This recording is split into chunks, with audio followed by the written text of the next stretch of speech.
everybody. We're going to talk about toys at the LGH program.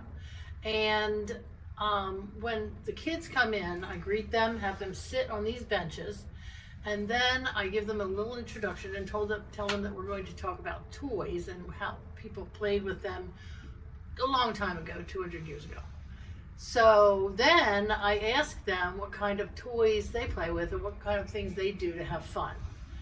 So they'll usually say, well, they might say outdoor things, which then I'll say, absolutely, people back then did that too. Or they'll say iPhones, and then I can tell them that they didn't have electricity or any kind of devices back then. So then I start showing them the toys. I always start with the dolls, because I explained that the kids back then used imagination as the children now do. But these little dolls were wooden penny dolls, and I always tell them they just cost a cent, and they're all always amazed about that. So I hand them out to everybody, boys and girls, doesn't matter. Boys like these just as much as the girls, and often they'll actually do a split with them immediately because they think they're so amazingly flexible. So there's the dolls. And then I usually go to the Jacob's ladder. Now it's really important to explain that they put their fingers like this, and then do ribbon to ribbon, because if they do it this way, they won't do it. So then they go like this, and then you can tell them to experiment with it and make a table or whatever they want to do. Okay. Oh, when I do this, I give it to each person, and they can just do it at their seats. The other toys, like this one, they won't be doing it at their seats. I'm going to tell them to spread out because this could be dangerous. So I really explain this, and I give them an example that if they go like this, they're going to hit themselves and everybody else, and they won't get it into the cup. So explain it's a ball and cup. Tell them to hang it like this, and I give myself 3 tries. Nope.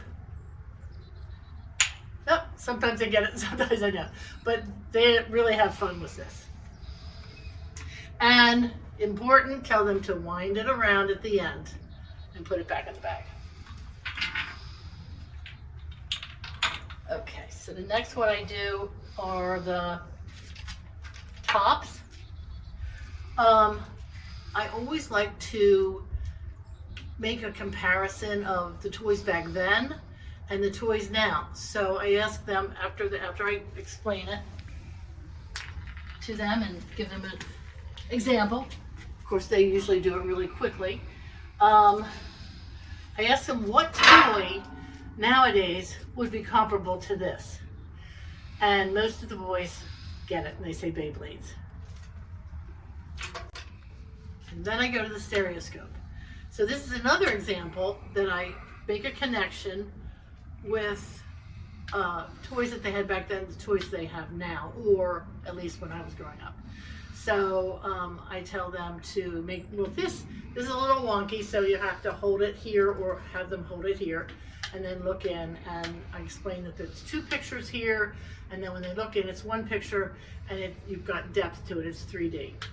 So I tell them that when I was growing up, we had the Viewmaster, and so they even sell them nowadays, and usually all the chaperones say, oh yes, I remember that. So that was about the same kind of thing as this is. Okay.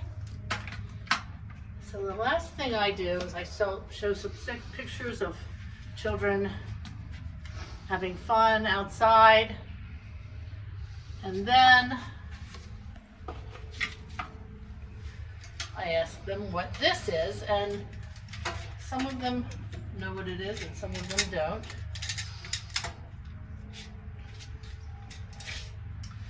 And they'll guess it, and then I'll ask them how different it is between this and ice skates now.